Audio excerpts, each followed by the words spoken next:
참 예수님 자비의 사도들입니다. 이번에는 어떤 최고 양반 출신인 김베드로라는 사람을 소개하는 장면이 있어서 함께 읽어보도록 할게요. 그 전에 어려움을 얘기하는 장면 짧게 읽겠습니다.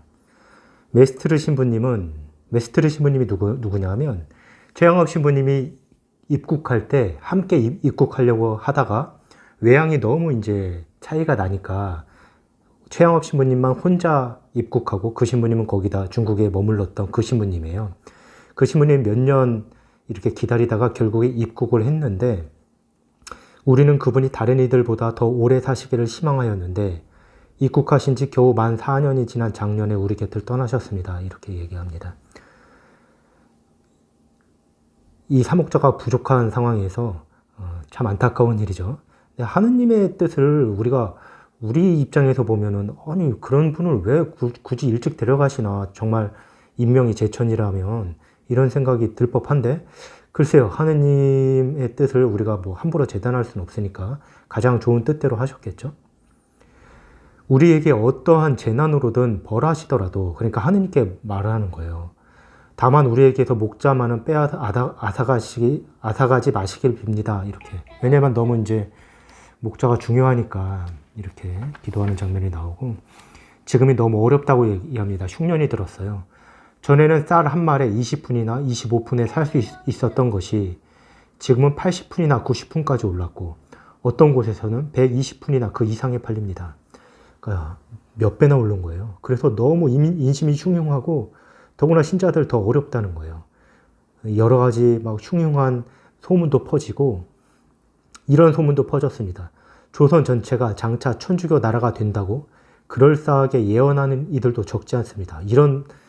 이렇게 예언하는 일도 막 있었나 봐요. 그러나 이것이 과연 하느님의 어떤 암시나 예시일까요? 이렇게 신부님께서 표현하셨는데 희망사항이죠. 우리는 그때에 비하면 미래에 살고 있지만 천만의 말씀입니다. 우리가 잘 못 살아서 그렇게 되지 않았어요. 그리고 그 상황은 아무리 그렇다 하더라도 천주교는 여전히 금지되어 있고 누구든지 자기 마음대로 신자들을 괴롭힐 수 있다고 합니다. 인간적인 대접을 못 받는 것이죠. 그러면서 최고 양반 출신인 김베드로라는 사람에 대한 이야기를 시작합니다. 옛날에 중국에 반란이 일어났을 때 조선왕은 김씨라는 장군이 지휘하는 조선 군대를 중국에 보내 천자를 돕게 했습니다. 이 김 장군이 용감히 싸워서 반란을 진압했고 혁혁한 공원도 세워서 중국 황제가 김씨에게 큰 벼슬을 내려 요동의 방백의 영주로 삼고 그 후손들에게도 대대로 찬란히 높은 벼슬을 내려서 그 집안이 명성을 떨치게 되었습니다. 그 후손 중 하나가 서울에서 부유하게 살았는데, 그러니까 나라에서 공을 세워도 인정을 받는 판에 나라가 섬기는 중국에다 공을 세웠으니 오죽했겠어요? 그들은 삼형제였습니다. 맏형은 고관이 되어 따로 나가 살고 두 동생이 어머니와 함께 다른 집에 살았습니다. 그 중에 둘째가 지금 이야기하는 주인공인 김베드로였습니다. 김베드로는 24살 될 때까지 그와 비슷한 운명을 타고난 처지의 자식들이 흔히 살아가는 방식대로 온갖 악덕을 저지르고 살았습니다. 그는 자기 나이 또래들보다 더욱더 주색잡기로 방탕하였습니다. 호기심과 사치심에서 여러 시골 지방을 유람하였습니다. 그리고 수많은 여인을 첩으로 삼았는데 자기 말로는 넷이라고 합니다. 그는 마음의 안정을 얻기 위하여 처음에는 토독신앙을 믿었다가 여러 가지 종교를 다 믿어보았습니다. 그런데 어떤 종교에서도 마음의 안정을 얻지 못하였다가 마침내 천주교리를 찾기 시작했습니다. 그가 천주교리를 처음 들었을 때는 전부가 다 진리인 듯이 보이지는 아니하였습니다. 그런데 그 천주교 신앙 때문에 스스로 목숨을 기꺼이 버리는 순교자들이 많은 것을 보고서 그 종교 안에 무슨 위력이 있는 줄로 깨닫고 심사숙고하게 되었습니다. 그러니까 신자들을 보고선 그랬다는 거죠. 그러나 자기에게 천주교 교리를 가르쳐줄 신자를 찾을 방법이 없었습니다. 다 숨어 있으니까. 어느 날 베드로는 자기의 어떤 친구가 그가 살던 곳에서 상당히 멀리 떨어진 시골에 내려가 살고 있다는 소문을 들었습니다. 그러니까 신자일 확률이 높죠. 숨어 사는 거 보니까. 그 친구가 자기 고향을 버리고 사람이 접근할 수 없는 험악한 산속에 은둔 생활을 한다는 소문이었습니다. 그래서 그가 천주교 신자일지도 모른다는 의심을 갖게 되었습니다. 그래서 그를 찾으러 떠났습니다. 여러 날 만에 그 친구가 몇몇 교우들과 함께 살고 있는 마을에 도착하였습니다.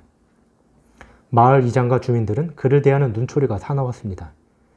그 친구는 한편으로는 베드로의 생각을 전적으로 물리치면서도 다른 한편으로는 자기가 천주교 신자임을 어느 정도 자연스럽게 보여주면서 베드로의 굶주린 영혼을 최대한 진정시켜 주었습니다.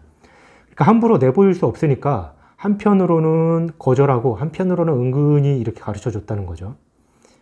그래서 베드로는 자기 친구가 정말로 천주교 신자가 되었다는 것을 눈치챘습니다. 그 친구는 처음에는 베드로의 성실성을 믿지 못하여 속마음을 주지 않고 진실을 말하려 하지 않았습니다.